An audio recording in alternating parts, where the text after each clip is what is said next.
We're spending much of this Easter Sunday morning visiting Rome, home to one of the holiest sites in all of Christendom. Rocca will be our guide. Whether you're a lover of art, a student of history, or one of the more than 1 billion Catholics the world over, all roads lead to the Vatican.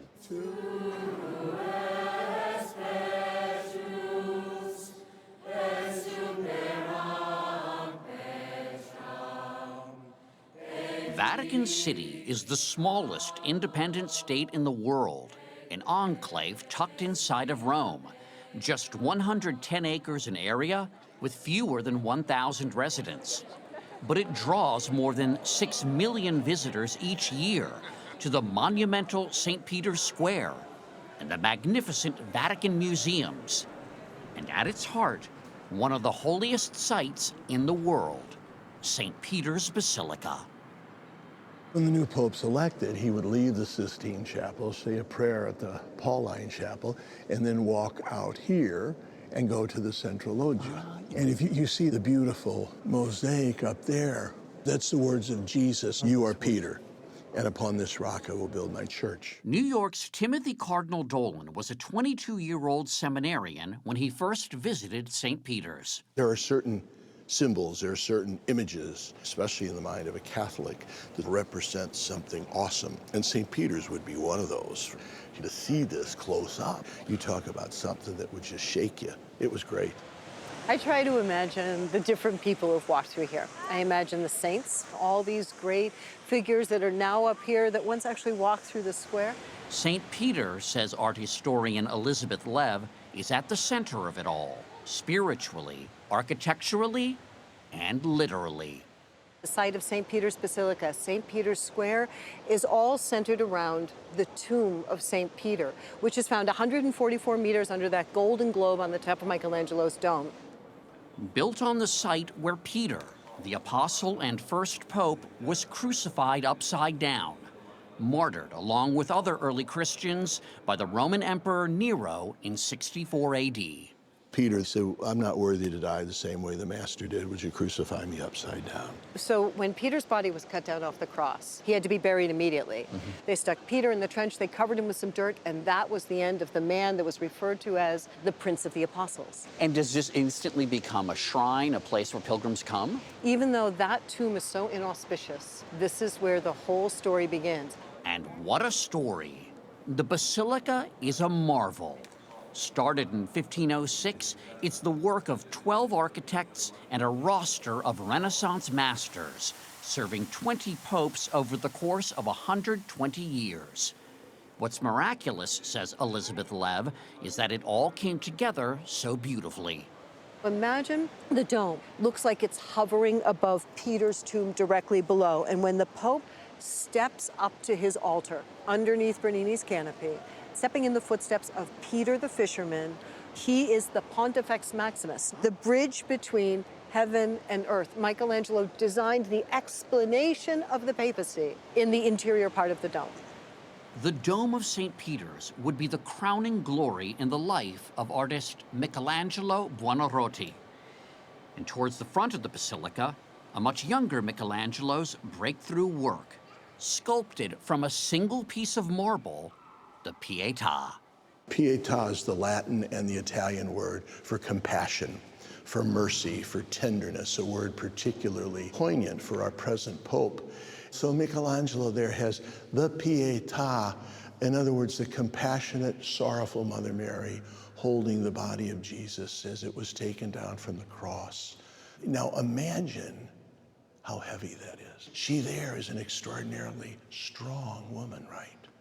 There's a tenderness there, there's a compassion, there's a pietà. But you could almost see a surrender.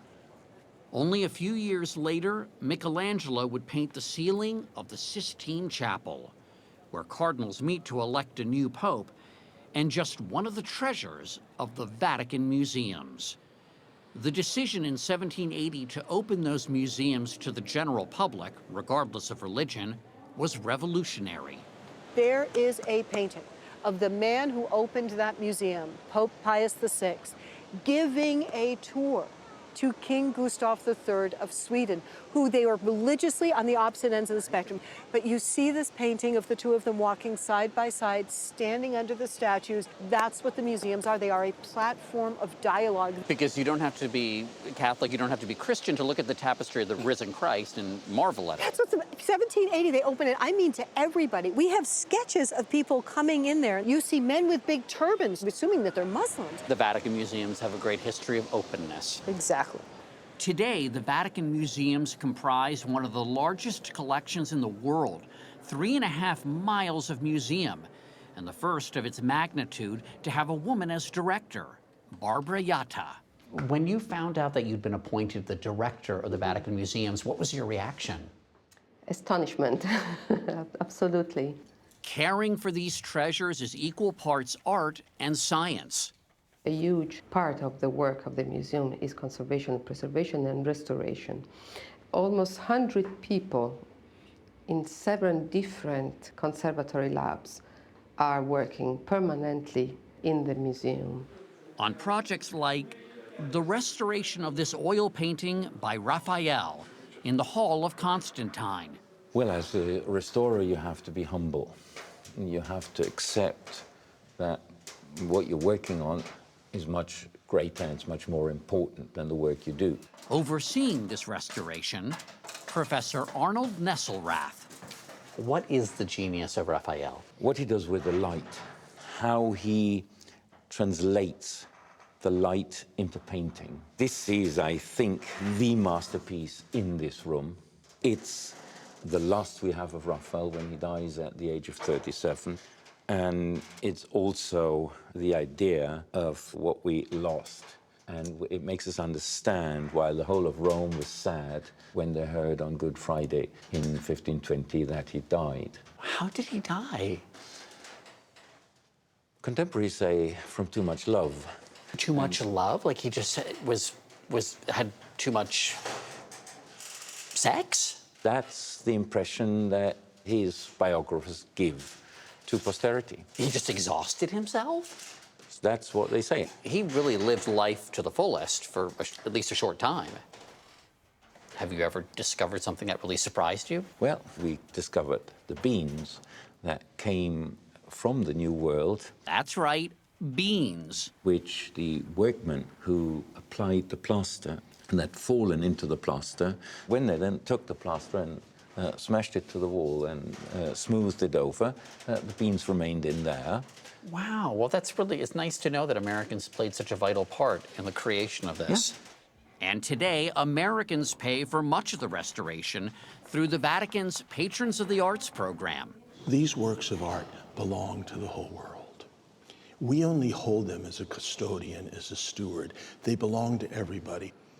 On the day we were in the Basilica with Cardinal Dolan, it was beautifully illuminated for the Feast of the Chair of Peter. You look up and see that magnificent, encrusted with bronze and iron chair. The chair represents unity and teaching, and so the successor of Peter, the Pope, his chair there. All the threads and the roads of the Vatican lead back to the presence of Peter. We are perhaps the most beautiful outgrowth and offshoot, at least in art and architecture, that comes from that seed that was planted 2,000 years ago.